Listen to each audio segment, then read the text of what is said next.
umpisa na tayo.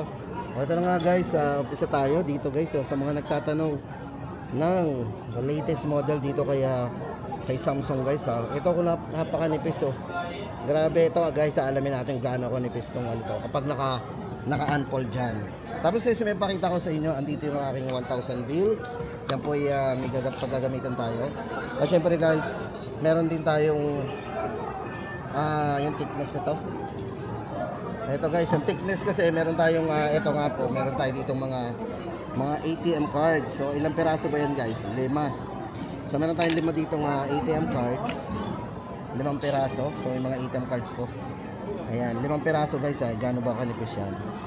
So sukatin natin yan sa bagong lang sa Fold 7. Ayan. Naka-unfold dyan guys, ayan. Tingnan natin sino makapal. Check na natin. Kita ba? Parang mas makapal pa nga po yung 5 ATM. Kung mapapansin nyo, parang mas makapal pa siya ng konti eh. Parang hanggang 4 lang eh, yung tutuusin. O, diba? Parang hanggang 5 kasama yung glass siguro. Hanggang 5. Palingan natin, gaano kanipis. Ito guys, kung gusto nyo malaman talaga yung nipis nito. O, 5 nga pre, may konting ano dito eh. Ayan, siguro yung kasama na yung naka-emboss na tabi, ito. Yung parang 5 ATM, ganun siya kanipis. 5 ATM ang nipis nito para po sa kanyang thickness. Ayan. Tapos ang camera guys nito, ito yung merong 200 megapixel na kung saan nakikita lang po natin sa kanilang mga top of the line, which is yung S25 Ultra. Pero guys, andito sa kanilang Galaxy Z Fold 7, andito yung kanilang 200 megapixel. Grabe no. Tapos yung kanyang camera guys, check natin ang camera. Ito po yung ating 1000 bill. Susubukan natin gaano kalinaw ang camera nito. Yan, gamit po kanyang 200 megapixel na camera. Meron siyang 50 at meron din siyang 12 megapixel. So ito, ano ba yung macro? 12 megapixel. So gamitin natin yung kanyang 200 megapixel po. Ayan. So itututok po natin doon sa bill, 1000 bill. Tatry po natin kung gaano kalinaw ang ano yun. So take nga natin ang photo. So tatry po natin kung gaano siya kalinaw, kung yung mga security features po ng pera. Saan ba natin pwede makita? Ito. Ayan.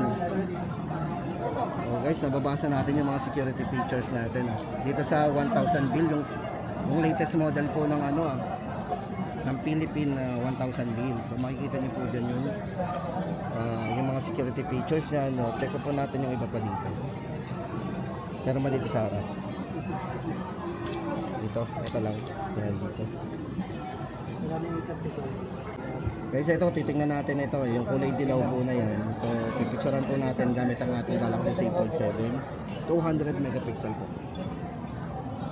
Ayan, titingnan natin kung makikita natin ng malinaw yung 1000 bill. So yung mga security features po niyan, so malalaman natin.